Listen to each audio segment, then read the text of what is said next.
we likely to see the same kind of speed of development over the next 5 years? I just wanted to get your view on, there is so much hype about Gen AI now and agentic AI and agents. I don't think that business owners should be focusing on how quickly AI is changing. It's not about how quickly things are moving at all. It's about how quickly can you implement. Hey, it's Ronsley. Welcome, you AI geek, to Amplify AI.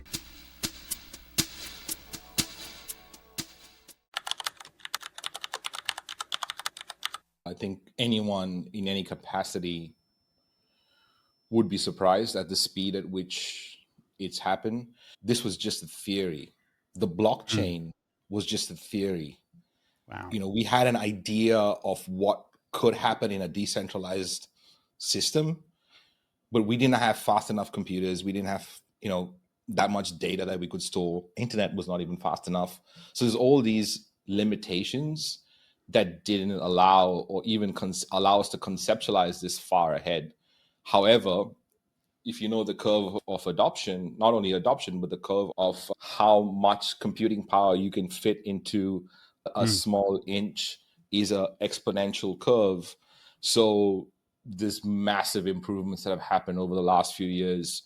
I mean, when the first supercomputer got built, it almost was like someone ran the first 4-minute mile. It just started to, people started to break those barriers, which were thought of as it was impossible almost, just because the hardware could not support the theory. So yes, of course, 100%. It would be stupid not to say that anyone that knew exactly that this was where we're headed. We knew that in theory, but this quickly, I don't think so.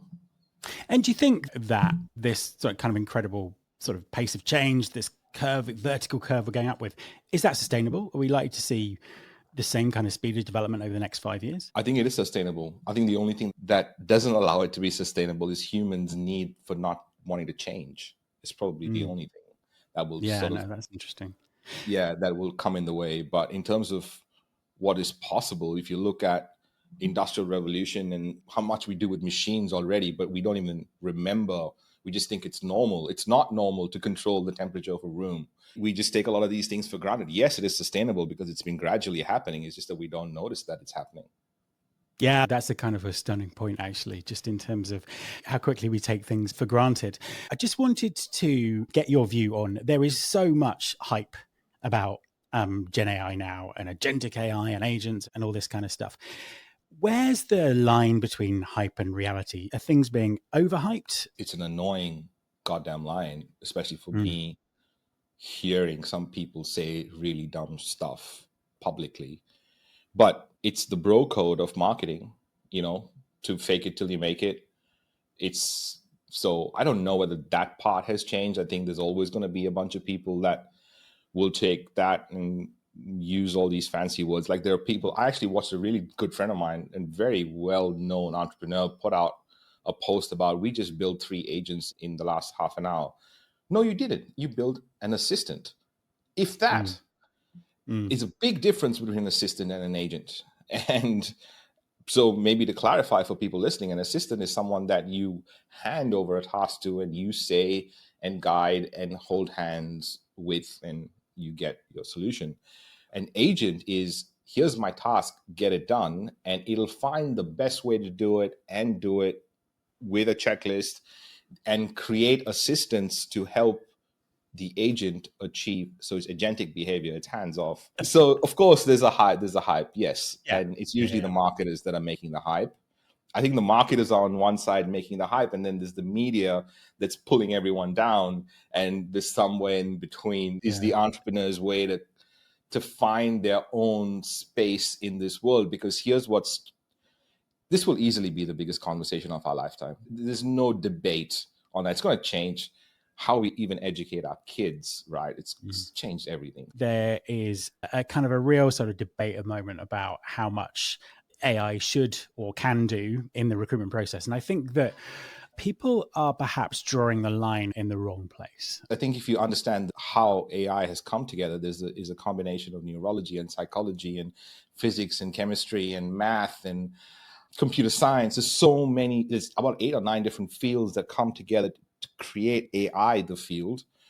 And computers are built on us. It has long-term memory, it's got short-term memory just like us, it's got compute just like us, it's got neurons firing in certain ways just like us. So it's the only reason some of the things are not possible yet is because we've not found a way to articulate what that is. What is it that people can be doing right now to kind of really get up to speed with what's possible, to educate themselves? How should people be experimenting? What kind of mindset is there? What do we all need to be doing?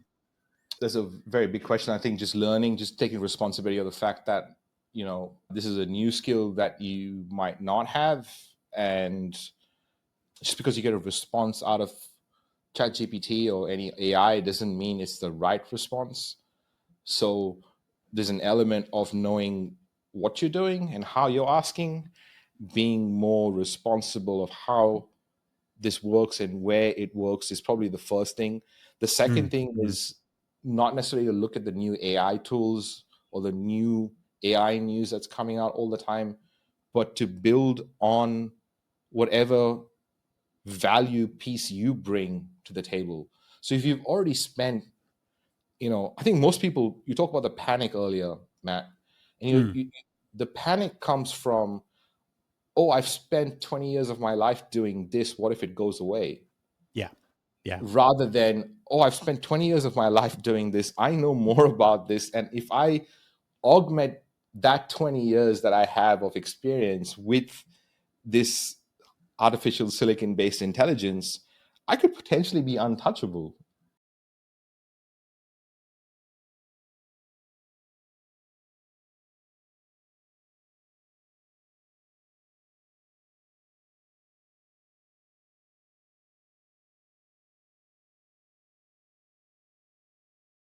We're probably all using more AI than we know. And that's why it's even more important to have your voice and writing style. So it's like it differentiates. I can't tell you how many times I've used that again and again and again. It's just paying me huge dividends because I'll take all the writing from all these different apps and I'll just run it through that Scott voice.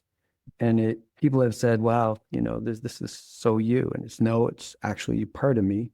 Part of it's ChatGPT. Yeah, thank you. I appreciate it because I find that, for the last 2.5 years, people are just using AI without doing it the right way. And actually, even worse, people are selling that to others. And the ones who don't know any better just are sort of buying.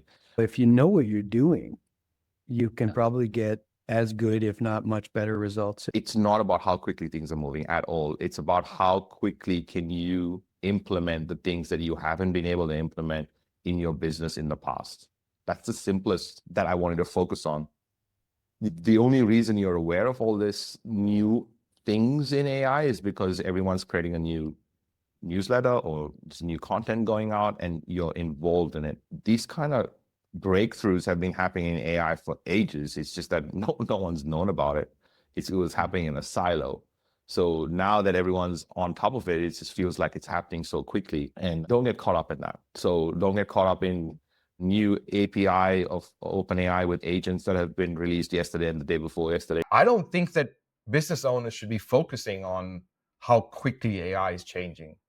I think they should be focusing on the business goals that they have and how can they get that result. And you can get that result without the new technology that's coming out much, much better than you can trying to figure out a new technology.